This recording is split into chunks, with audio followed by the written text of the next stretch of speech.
Hello everyone, मैं नितिन शर्मा आप सभी लोगों का स्वागत और अभिनंदन करता हूं इस विजडम के प्यारे से प्लेटफॉर्म के ऊपर। आई होप सब अच्छे हैं, चकाचक हैं, मस्त हैं और सभी लोग धमाके तरीके की जो है वो प्रिपरेशन कर रहे हैं। आप सभी लोगों के इतने सारे सवाल आ रहे हैं और कमेंट सेक्शन भर गया था। फाइनली जो है मैं एक वीडियो के माध्यम से आप सभी लोगों को बता देना चाहता हूं। आपके बहुत सारे क्वेश्चंस आए, उन सारे क्वेश्चंस का आज मैं इस वीडियो के आंसर दूंगा। आप सभी लोग पूछ रहे थे कि सर क्या आरआरबी नर्सिंग सुपरिटेंडेंट के लिए जो एग्जाम होने के लिए जा रहा है, क्या जीएनएम वाले इसके अंदर फॉर्म फिल कर सकते हैं? सर हमारे पास प्रोविजनल सर्टिफिकेट है, क्या हम भर सकते हैं? सर हम एएनएम वाले हैं, क्या फॉर्म फिल कर सकते हैं? सर हमारे पास जो है वो बीएससी नर्सिंग जो है, हमारे पास एक्सपीरियंस नहीं है। तो तमाम सब तरीके के क्वेश्चंस आप सभी लोगों ने मुझे भेजे और फाइनली आप सभी लोगों को ये वीडियो स्किप मत करना। आपके हर एक डाउट को जो है मैं सोल्व करने वाला हूं। तो आइएगा, ये जीएनएम वालों के लिए 20 डाउट आरआरबी नर्सिंग सुपरिटेंडेंट के लिए रहने वाले हैं। आपके सवाल जो है वो हमारे जवाब के साथ में देखने को मिलेगा। क्लियर है सभी लोगों को? तो चलिएगा, बताते हैं कि सर यहां पर क्या क्या चीज आपको मिलने वाली है। तो पूरा एंड तक वीडियो देखिएगा। चलेगा। सबसे पहला क्वेश्चन आया है, ठीक है, वर्षा राजपूत का, जीएनएम वाले अप्लाई कर सकते हैं क्या सर? पहला क्वेश्चन ये है। तो सबसे पहले यदि मैं एलिजिबिलिटी की बात करता हूं, ठीक है, एलिजिबिलिटी की यदि मैं बात करता हूं कि कौन कौन इस फॉर्म को फिल कर सकता है, तो सबसे पहले आप सभी लोगों के सामने जो है मैं एएनएम से स्टार्ट करूंगा कि एएनएम से स्टार्ट होता है, फिर जीएनएम भी देखने को मिलता है, फिर तुमने जो है बीएससी पढ़ा होगा, ठीक है, बीएससी नर्सिंग तुमने पढ़ा होगा, तुमने पोस्ट बेसिक पढ़ा होगा, क्या पढ़ा होगा? पोस्ट बेसिक भी पढ़ा होगा, तुमने एमएससी भी पढ़ा है। ये इस तरीके का पैटर्न आप सभी लोग जानते हैं। अब सबसे इंपॉर्टेंट चीज यदि मैं प्रीवियस के अंदर बात करता हूं, इससे जो पिछला 2025 का एग्जाम हुआ था, उन सभी के अंदर यहां पर किस किस से एक्सपीरियंस मांगा गया था, किससे नहीं मांगा गया था, सर यहां पर क्या क्या चीज होगी। तो सबसे पहले मैं बताऊं, एएनएम वालों के लिए बताता हूं कि उस टाइम जो है वो एएनएम वालों से भी फॉर्म फिल करवाया गया था 2025 के अंदर। और याद रखिएगा, उन्होंने एक शर्त रखी थी कि उनका आईएनसी के अंदर रजिस्ट्रेशन कंपलसरी था। याद रखिएगा, जो इंडियन नर्सिंग काउंसिल होती है आईएनसी, वहां पर रजिस्ट्रेशन कंपलसरी, दो तरीके का रजिस्ट्रेशन होता है। एक हमारा स्टेट का होता है, ठीक है, और एक हमारा सेंट्रल का होता है, ठीक है। तो ये आईएनसी जो है वो सेंट्रल जो है वो रजिस्ट्रेशन है, जहां पर सबसे बड़ी कमांड है। तो वहां पर उस टाइम जो लिया गया था एएनएम वालों से, वो आईएनसी सर्टिफिकेट यदि रजिस्ट्रेशन करवा रखा है तो आप आरआरबी नर्सिंग सुपरिटेंडेंट के अंदर पोस्ट को फिल कर सकते थे। सेम बात करते हैं कि सर जीएनएम वाले फॉर्म फिल कर सकते हैं। यस सर, जीएनएम वाले भी फॉर्म फिल कर सकते हैं, इट इज द इंपॉर्टेंट। लेकिन याद रखिएगा, इनके लिए कोई एक्सपीरियंस की आवश्यकता नहीं है। लेकिन जैसे ही आप नॉटसेट के अंदर जाओगे तो आपको जीएनएम वालों के 2 साल का एक्सपीरियंस चाहिए, मिनिमम 20 बेड हॉस्पिटल का। तो याद रखिएगा, पहला क्वेश्चन ये था आपका, जीएनएम वाले फॉर्म फिल कर सकते हैं, कोई एक्सपीरियंस की आवश्यकता नहीं है। BSc nursing no experience, post basic nursing no experience और नो एक्सपीरियंस। तो कहीं पर भी हमें एक्सपीरियंस की आवश्यकता नहीं है। तो पहला क्वेश्चन आप सभी लोगों का क्लियर है कि जीएनएम वाले फॉर्म फिल कर सकते हैं, बिल्कुल कर सकते हैं।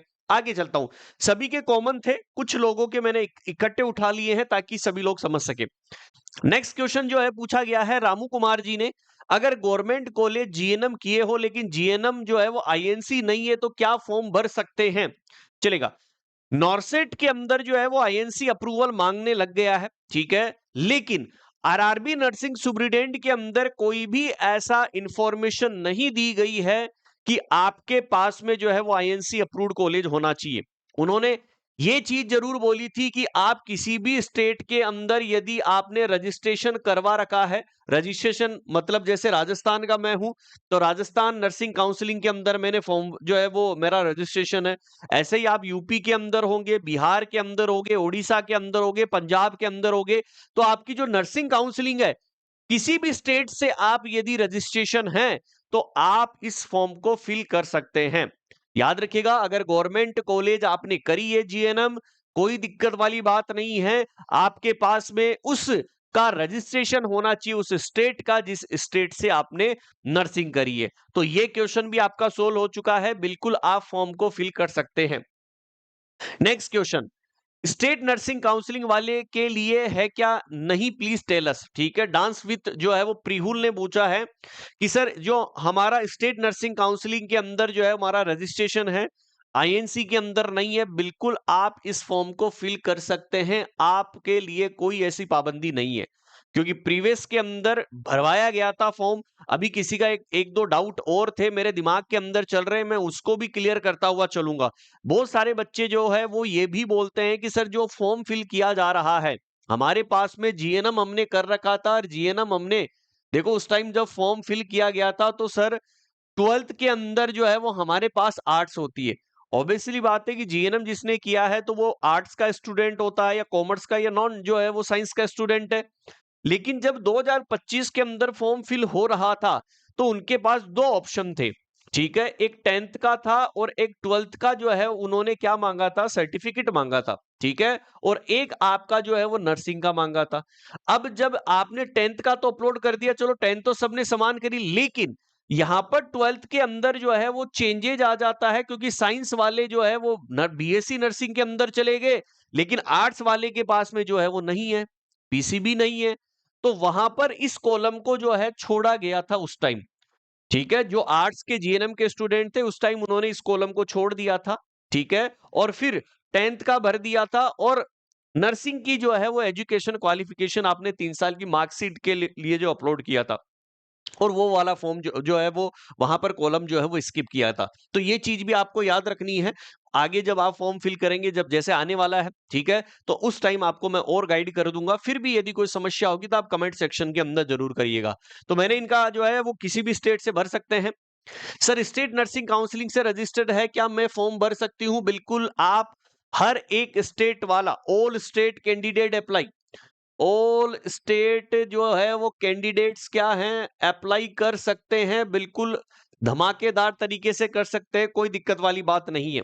ठीक है, चलेगा। हेलो सर, 8 सब्जेक्ट है, ये देखो वो आ गया। जीएनएम किया है तो क्या गवर्नमेंट जो है वो फॉर्म भर सकती हूं कि प्लीज? बिल्कुल, मैंने बता दिया है कि उस टाइम जो है वो 10th और नर्सिंग की आपकी मार्कशीट अपलोड करी गई थी। 12th के अंदर क्योंकि एक ही ऑप्शन था केवल साइंस का, इसलिए आप उस टाइम फॉर्म फिल नहीं करे थे। इसलिए वहां पर एडवाइजरी क्या थी कि आप जो है वो 10th और नर्सिंग का डाल सकते हैं। तो बिल्कुल आप 8 सब्जेक्ट से हैं, जीएनएम वाले हैं, तो फॉर्म को फिल कर सकते हैं। दिव्या पाल, मेरी सर 12th 8 सब्जेक्ट से है, जीएनएम है, क्या अप्लाई नहीं कर सकती हूँ? बिल्कुल कर सकते हो, वही क्वेश्चन है। बहुत रिपीटेड क्वेश्चन थे ये जो मैंने उठाए हैं। सुधीर यादव जी पूछ रहे हैं कि सर आईएनसी से रजिस्टर्ड नहीं है, ओनली बीएनआरसी से रजिस्टर्ड है, तो क्या मैं आरआरबी का फॉर्म फिल कर सकता हूं? Please reply me. बिल्कुल, मैंने बता दिया कि हर एक स्टेट वाला कैंडिडेट अप्लाई कर सकता है। आईएनसी के लिए जो मांगा गया था वो एएनएम्स का मांगा गया था, कि जितनी भी एएनएम्स जिन्होंने कर रखी है वो आईएनसी के अंदर रजिस्टर्ड है, तो वो आरआरबी का फॉर्म फिल कर सकती थी। ठीक है, चलो आगे चलते हैं। एस राणा ने पूछा था सर एमपी वाले फॉर्म फिल कर सकते हैं? बिल्कुल एमपी वाले फॉर्म फिल कर सकते हैं, कोई दिक्कत वाली बात नहीं है, हर एक स्टेट वाला फॉर्म फिल कर सकता है। जो है वो अक्षमित ने पूछा था कि सर आयुर्वेद जीएनएम वाले भर सकते हैं क्या? अब ये क्वेश्चन थोड़ा सा टिपिकल था। बहुत सारे बच्चे जो है, देखो अलग अलग कैटेगरी के अंदर जो है वो नर्सिंग होती है, आयुर्वेद के अंदर, होम्योपैथी के अंदर, और जो है हमारी बैचलर होती है वो भी, जो बैचलर ऑफ नर्सिंग होती है, जीएनएम होती है, वो अलग होती है। ठीक है, अब यहां पर इन्होंने जो नर्सिंग करी है वो आयुर्वेदिक जीएनएम करी है। देखो आयुर्वेदिक जीएनएम की बात करता हूं तो सेम आपकी 3 साल का 3 ईयर का कोर्स था। ठीक है, तो सेम यदि आपने यहां से आयुर्वेद से यदि जीएनएम यदि करी है तो यहां पर आप फॉर्म को फिल कर सकते हैं, क्योंकि 3 साल की मार्कशीट ही आपको अपलोड करनी होगी, और कोई ऑप्शन यहां पर आपके पास नहीं है। तो आयुर्वेदिक जीएनएम वाले फॉर्म भी फिल कर सकते हैं। ठीक है, मैंने बता दिया है, ये भी आप जो है वो फॉर्म फिल कर सकते हैं। जिसकी बीएससी कंप्लीट नहीं हुई है तो उसको जो है वो डल जाएगा क्या, क्या फॉर्म? देखो बहुत सारे बच्चे जो है वो 3rd ईयर के अंदर या 4th ईयर के अंदर जो है वो एग्जाम लग गई, लेकिन अभी तक उनका रिजल्ट नहीं आया। या मैं बात करूं कि प्रोविजनल सर्टिफिकेट आ गया, क्या आ गया सर? प्रोविजनल सर्टिफिकेट आ गया। अब प्रोविजनल यदि सर्टिफिकेट आ गया तो क्या मैं फॉर्म फिल कर सकता हूं? बिल्कुल कर सकते हो। यदि हाँ डिग्री नहीं आई है तो डिग्री से हमें कोई लेना देना नहीं है, क्योंकि डिग्री का कोई मतलब ही नहीं है। तो डिग्री की कोई रिक्वायरमेंट नहीं है, डिग्री तो शायद 1 साल के बाद में आए, तो डिग्री हमें रिक्वायरमेंट नहीं है। हमारे पास प्रोविजनल सर्टिफिकेट यदि आ चुके हैं तो आप इस फॉर्म को फिल कर सकते हैं। जिसकी बीएससी कंप्लीट नहीं हुई है, तो बीएससी दोस्तों कंप्लीट कब नहीं होती है, जब यहां पर 4th ईयर पास आउट होने के बाद में आपके पास प्रोविजनल सर्टिफिकेट नहीं है, तब तक आप फॉर्म को फिल नहीं कर सकते हैं। ओके, तो कंप्लीट होना जरूरी है प्रोविजनल सर्टिफिकेट के साथ में। सलोनी राजपूत जिसका इस ईयर जीएनएम फाइनल हो गया है, क्या वो फॉर्म फिल कर सकते हैं? ये 2 दिन पहले क्वेश्चन आया था कि जो जीएनएम जो है वो फाइनल क्या है, हो गया है। बिल्कुल, मैंने बताया ना कि प्रोविजनल सर्टिफिकेट जिसके पास होगा, प्रोविजनल सर्टिफिकेट जिसके पास होगा, कि फॉर्म भरते टाइम में आपके पास में सर्टिफिकेट है, 3 साल की मार्कशीट तुम्हारे पास में पड़ी हुई है, तुम्हारे पास रिजल्ट पड़ा हुआ है, आप सभी लोग फॉर्म को फिल कर सकते हैं। नेक्स्ट बात करते हैं कि स्वाति शर्मा ने पूछा कि जीएनएम लेटरल एंट्री वाले भर सकते हैं क्या? ये थोड़ा सा टिपिकल क्वेश्चन लगा कि जीएनएम लेटरल एंट्री का मुझे भी मतलब समझ में नहीं आया। हाँ, ये हो सकता है कि सर जीएनएम जो है वो जो है, जैसे आप सभी लोग जानते हैं कि इग्नू होता है, इग्नू, ठीक है। इग्नू क्या करवाता है, जैसे पोस्ट बेसिक करवाता है, क्या करवाता है, पोस्ट बेसिक करवाता है, ठीक है, डिस्टेंस लर्निंग आप जिसे बोलते हैं। तो ये लेटरल एंट्री वाले कोर्स होते हैं और बिल्कुल आप इसके अंदर हर एक स्टेट का फॉर्म फिल कर सकता है, क्योंकि इग्नू जो है वो इंडिया की संस्थान है। तो जितने भी ये जो अलग से कोर्सेज होते हैं डिस्टेंस लर्निंग वाले, तो ये कोर्सेज जो है वो करवाते हैं। तो जीएनएम के अंदर जो लेटरल एंट्री वाले हैं, वो भी यहां पर फॉर्म को फिल कर सकते हैं। तो जीएनएम वालों के लिए तो सबसे सुनहरा मौका है दोस्तों। लाइफ के अंदर यदि आपको अचीवमेंट करना है, तो एक बार मेहनत आपको करनी होगी, और मेहनत के सिवा यहां पर कुछ भी नहीं है दोस्तों। यदि आपको सरकारी नौकरी लगना है, तो आपको त्याग करना होगा, और त्याग करने के उपरांत ही आपको सक्सेस मिलेगी। हर किसी के पास में जो है वो बोलते हैं ना कि सर मेरे पास ये प्रॉब्लम है। देखो, समस्याएं सभी के पास है, ठीक है, समस्या को समाधान करना आपके पास है। अब आप समाधान कर सकते हो, कैसे कर सकते हो वो भी मैं आपको बताऊंगा, ठीक है। तो लेटरल एंट्री वाले जो जो डिस्टेंस लर्निंग कोर्स करते हैं, वो भी फॉर्म को फिल कर सकते हैं। सर जो है प्रवासनी ने क्वेश्चन पूछा था कि सर जीएनएम में एक्सपीरियंस मांग रहा है क्या? नहीं, नो एक्सपीरियंस। सबसे इंपॉर्टेंट चीज यही तो है कि यहां पर एम्स नॉरसेट के अंदर जब तुम जाते हो, तो लड़ाइयां चलती है किसके लिए? है एक्सपीरियंस के लिए। लेकिन तुम्हारे पास जीएनएम वालों के पास तो ये गोल्डन चांस है आरआरबी नर्सिंग सुपरिटेंडेंट का, 372 पोस्ट, गोल्डन अपॉर्चुनिटी आप सभी लोगों के पास में। तो याद रखिएगा, नो एक्सपीरियंस, कोई दिक्कत वाली बात नहीं है। निधि शर्मा यूपी का रजिस्ट्रेशन है, क्या फॉर्म भर सकते हैं? बिल्कुल भर सकते हैं, कोई दिक्कत वाली बात नहीं है। पुष्पा कुमारी, सर आईएनसी से रजिस्टर्ड नहीं है, स्टेट नर्सिंग काउंसलिंग है, तो फिल नहीं कर सकते हैं क्या? Please reply. देखो, मैंने बता दिया कि आईएनसी जो है वो एएनएम वालों के लिए मांगा गया था, जीएनएम वालों के लिए कोई आईएनसी नहीं मांगा था। तो जीएनएम वाले बढ़ सकते हैं, बीएससी वाले भी बढ़ सकते हैं, पोस्ट बेसिक वाले भी बढ़ सकते हैं, और एमएससी वाले भी बढ़ सकते हैं। लेकिन एएनएम वालों के लिए यहां पर आईएनसी अप्रूवर था। अब आपने यहां पर मेंशन नहीं किया कि सर मेरा जीएनएम था कि एएनएम था। ओके, ये मैंने आपको बता दिया। सर जीएनएम फर्स्ट वाले भी भर सकते हैं क्या? नहीं डियर। रचना नायक जी, जिस मैंने बोला कि सर्टिफिकेट आपके पास में होना चाहिए, फर्स्ट ईयर वाले फॉर्म नहीं भर सकते। आईएनसी अप्रूव्ड नहीं है, ओनली आरएनसी है, तो अप्लाई कर सकते हैं क्या बीएससी नर्सिंग कॉलेज? बिल्कुल कोई दिक्कत वाली बात नहीं है भक्ति गौड़ जी, आप फॉर्म को फिल कर सकते हैं, ठीक है। आप क्या कर सकते हैं? फॉर्म को फिल कर सकते हैं। नेक्स्ट क्वेश्चन, जिनके पास अभी प्रोविजनल डिग्री है बीएससी नर्सिंग का, केवल वो फॉर्म फिल कर सकता है? बिल्कुल, प्रोविजनल यदि सर्टिफिकेट जिसके पास भी है वो फॉर्म को फिल कर सकता है। तो अंकित पटेल जी, आपका आंसर मैंने बोल दिया है, ठीक है। Peter Parker, sir I am ready है, बट अभी रजिस्ट्रेशन नहीं आया है, जीएनएम 3rd ईयर एग्जाम हो गई है, फॉर्म भर सकते हैं क्या एग्जाम देने के लिए? मैंने बोला कि जिसके पास प्रोविजनल सर्टिफिकेट यदि होगा, तो वो इस फॉर्म को फिल कर सकता है, ठीक है। तो आपके क्वेश्चन का आंसर ये है, बिल्कुल आप रेडी हैं, एनर्जेटिक है, और यही होना भी चाहिए दोस्तों। इससे क्या दिखता है, देखो बहुत सारे बच्चे जो है वो एग्जाम होने के नोटिफिकेशन का वेट करते हैं, लेकिन ये ऐसे स्टूडेंट होंगे जो लाइफ के अंदर अचीव यदि करना है ना, तो वो नोटिफिकेशन का वेट नहीं करते हैं। वो उस टाइम की वैल्यू समझते हैं जिस टाइम के ऊपर जो है वो हथौड़ा मारने वाले हैं। तो ये ऐसे स्टूडेंट है पीटर पार्कर, जो एग्जैक्ट टाइम के ऊपर हथौड़ा मारेंगे। केवल वेट है, केवल उस कागज का, और जिस दिन वो कागज हाथ में आ जाएगा, उस दिन उनके पास में जो है वो ज्वाइनिंग लेटर होगा एग्जाम का। ऐसा ही डेडिकेशन होना चाहिए दोस्तों, कि हम रेडी है लेकिन रजिस्ट्रेशन नहीं है, लेकिन तैयारी है सर, रेडी है। ये लाइन बहुत अच्छी जो है वो बहुत अच्छी बात लिखी है इन्होंने।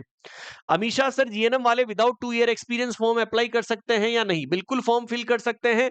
आरआरबी के अंदर कोई एक्सपीरियंस की आवश्यकता नहीं है। सर, प्रीति श्रीवास्तव ने पूछा है कि those who are the fresher and the registration is on process. ठीक कि सर यहां पर फ्रेशर है, रजिस्ट्रेशन अभी आया नहीं है, ऑन प्रोसेस है। They are eligible for this exam और नॉट। यदि आपके पास में जब तक तो आ जाएगा, जब तक जो है वो प्रोविजनल नहीं आया है, तो आप अपनी नर्सिंग काउंसलिंग के अंदर जाइएगा, अपने कॉलेज से लेटर लिखवाकर आप अपनी रजिस्ट्रेशन जो नर्सिंग काउंसलिंग है, चाहे किसी भी हो, राजस्थान से हो, यूपी से हो, बिहार से हो, वहां पर आप कॉलेज के अथॉरिटी लेकर आप अपने रजिस्ट्रेशन को जल्दी से एंट्री करवा सकते हो दोस्तों। ठीक है, ये आपका अधिकार है। आप अपनी नर्सिंग काउंसलिंग के अंदर जो डिले चल रहा है, आप उसके लिए जल्दी से कॉलेज से लेटर लिखवाकर बाई हैंड आप जो है वो अपनी नर्सिंग काउंसलिंग के अंदर ले जा सकते हैं और आप जो है वो ऑनलाइन जो है वो रजिस्ट्रेशन जो है वो जनरेट करवा सकते हैं। ठीक है, तो आप फ्रेशर हैं तो जरूर आप जो है वो उसको ले जा सकते हैं डियर। अब सबसे इंपॉर्टेंट चीज क्या है कि सर तैयारी जो होती है वो लाइफ के अंदर केवल और केवल क्या होती है, एक ही बार होती है। आप सभी लोग जानते हैं, आपके जितने भी क्वेश्चन थे मैंने सारे क्वेश्चंस का आंसर तुम्हें दिया। ठीक है, अब सबसे इंपॉर्टेंट चीज की यहां पर 3-4 क्वेश्चन इतने कॉमन थे कि सर क्या ही बोलूं। क्या यहां पर पहले बात तो जितने भी आपके डाउट थे मेरे हिसाब से तो सारे सोल्व हो चुके हैं। किसी को कोई समस्या थी तो वो जरूर मुझे कमेंट सेक्शन के अंदर बता सकता है। अब बिल्कुल यहां पर जो है मैं आप सभी लोगों को बता देना चाहता हूं कि बहुत सारी देखो, लाइफ के अंदर यदि आपको अचीवमेंट करना होगा तो दोस्तों लड़ाइयां तो करनी ही पड़ेगी। क्या करनी पड़ेगी? लड़ाइयां करनी ही पड़ेगी। अब सबसे इंपॉर्टेंट चीज है कि सर तैयारी कैसे करें, तैयारी का क्या जरिया हो सकता है। देखो, सबसे अच्छी अपॉर्चुनिटी है आरआरबी नर्सिंग सुपरिटेंडेंट के लिए, जीएनएम वालों के लिए और एएनएम वालों के लिए। बीएससी वाले तो वैसे भी जो है वो फॉर्म को फिल कर सकते हैं। सबसे पहली प्रायोरिटी क्या होती है? देखो, लाइफ के अंदर अचीवमेंट करना है तो दोस्तों मैंने मेरी जर्नी स्टार्ट करता हूं तो मैंने थ्योरी को सबसे पहले मजबूत बनाया है। जब तक आप थ्योरी को मजबूत नहीं बनाओगे तो आप इस दुनिया से लड़ नहीं सकते हैं। इसलिए मैं आप सभी लोगों को बता दूं कि थ्योरी को मजबूत करना जरूरी है। अब जो थ्योरी आपने करी है उसके लिए सबसे इंपॉर्टेंट चीज क्या है सर? हमारे लिए एमसीक्यू की प्रैक्टिस भी जरूरी है, क्योंकि जब तक आप उस थ्योरी को अप्लाई नहीं करोगे, एमसीक्यू की प्रैक्टिस नहीं करोगे, तब तक आपको मजा नहीं आएगा। सर थ्योरी प्रैक्टिस चल रही है पीवाईक्यू कि प्रीवियस ईयर के अंदर किस तरीके से क्वेश्चंस जो है वो पूछे गए हैं, सर क्या पैटर्न होता है तैयारी का। तो ये तमाम सब चीजें आपके दिमाग के अंदर जो है वो घर करके बैठती है। अब तैयारी किस तरीके से करें कि पीवाईक्यू भी हमें सोल्व करना है। ठीक है, आपको डेली दोस्तों अपना टाइम शेड्यूल बनाना होगा, कम से कम 6 से 8 घंटे तो आपको सेल्फ स्टडी करनी ही करनी होगी। दोस्तों ये टाइम जो है कुछ करने का है, सिलेक्शन लेने का यदि है तो आप सभी लोगों को दोस्तों मेहनत करनी पड़ेगी, 6 से 8 घंटे सेल्फ स्टडी करनी पड़ेगी। थ्योरी को मजबूत इसलिए है क्योंकि आजकल जो कंपटीशन का जो लेवल है वो इसी तरीके का बढ़ चुका है। पीवाईक्यू करना, ये तमाम सब चीजें हमारे लिए क्या है दोस्तों, इंपॉर्टेंट है। तो हमारे लिए ये सब चीज कैसे हो, तो दोस्तों हमने आप सभी लोगों के लिए जो तैयारी का मोड अपनाया है वो कैसा मोड अपनाया है? आप सभी लोग जानते हैं कि विजडम नर्सिंग क्लासेज की जो एप्लीकेशन है उसके ऊपर आप सभी लोगों के लिए तैयारी कराने के लिए विजडम तो ऑलरेडी जो है वो जुड़ चुका है। क्या पता आप सभी लोग जुड़े हैं कि नहीं जुड़े, फिर भी मैं आपको बता देता हूं कि शताब्दी बैच हम लेकर आ चुके हैं। ये बैच जो है वो 28 जुलाई से स्टार्ट हो चुका है। अभी तो 1 या 2 दिन हुए हैं आप सभी लोगों की क्लास चलते हुए। याद रखिएगा यहां पर 2 मोड हैं, एक एडवांस बैच है और एक बेसिक बैच है। देखो बेसिक बैच के अंदर क्या मिलेगा आपको? बेसिक बैच के अंदर लाइव और रिकॉर्डेड क्लासेज मिलेगी, वीकली टेस्ट मिलेगा और 1 ईयर की वैलिडिटी के साथ में सब्सक्रिप्शन मिलेगा। लेकिन एडवांस बैच के अंदर चलता हूं कि क्या क्या चीज आपको मिलेगी। Live classes, PDF notes, daily test, weekly revision test. देखो डेली टेस्ट होगा, डेली टेस्ट कैसे होगा? आपने सभी लोगों ने 280 वाली पीडीएफ तो देख ली होगी, नहीं देखी है तो वीडियो सेक्शन के अंदर एक वीडियो बनाया हुआ है उसे जरूर देखिएगा। किस तरीके से इस बैच के अंदर डेमो क्लासेज भी डाली गई है, किस तरीके से टीचर टीच करे हैं, किस तरीके के नोट्स आपको मिल रहे हैं, ये सब चीज आपको परफॉर्मेंस एनालिसिस के साथ में और साथ में 1 ईयर की वैलिडिटी के साथ में 3 मंथ की एक्स्ट्रा वैलिडिटी 2499 के अंदर जो है कोर्स मिलेगा। लेकिन यदि आप 31 जुलाई पहले इस कोर्स को यदि बाई करते हैं तो इस कोर्स की जो प्राइस है दोस्तों वो आपके सामने 2000 होगी, 1999 रुपए। ठीक है, लेकिन यदि आप बेसिक यदि लेते हैं तो वो 1599 का है। तो एडवांस के अंदर यहां पर हम जो तैयारी कराएंगे, यहां पर थ्योरी को मजबूत करवाएंगे, एमसीक्यू की प्रैक्टिस करेंगे, पीवाईक्यू जरूरी है दोस्तों, क्योंकि सारे टेस्ट मिलेंगे तुम्हें। डेली 6 से 8 घंटे आपको हम पढ़ाएंगे, और यूट्यूब के ऊपर जो एक्सप्रेस लेकर आता हूं वो तो फिर शानदार जबरदस्त है ही। तो दोस्तों फिर भी यदि आपको कोई समस्या है तो मैं नंबर आपको दे देता हूं 858-20-782। यदि तुम कमेंट सेक्शन के अंदर कमेंट करना चाहते हो, कोई चीज पूछना चाहते हो तो जरूर बताइएगा, क्योंकि हम डायरेक्टली कनेक्ट नहीं हो पाते हैं, बहुत सारे आपके डाउट्स होते हैं, तो कमेंट सेक्शन के अंदर जरूर कमेंट करिएगा। दोस्तों यदि आपको सिलेक्शन लेना है तो क्या आप सभी लोग हमें जरूर वादा करिएगा कि इस बार जो है वो आरआरबी के अंदर आपको सिलेक्शन लेना है, जिसके अंदर महारथी से महारथी तुम सभी जो है टॉप रैंकर्स निकलोगे। ये विजडम का वादा है। क्वालिटी कंटेंट के साथ में कोई कॉम्प्रोमाइज नहीं होगा। विजडम नर्सिंग क्लासेस की एप्लीकेशन आप डाउनलोड करो, वहां पर आप डेमो क्लासेस देखो कि कैसा पढ़ाया जा रहा है, क्योंकि प्रत्यक्ष को प्रमाण की आवश्यकता नहीं है, और जीतना है तो लड़ना पड़ेगा, और उठना भी पड़ेगा, और सुनना भी पड़ेगा। ओके, तो सभी को ऑल द बेस्ट। कोई भी यदि डाउट है तो कमेंट सेक्शन के अंदर जरूर कमेंट करिएगा। मिलते हैं शताब्दी बैच के अंदर। ऑल द बेस्ट दोस्तों।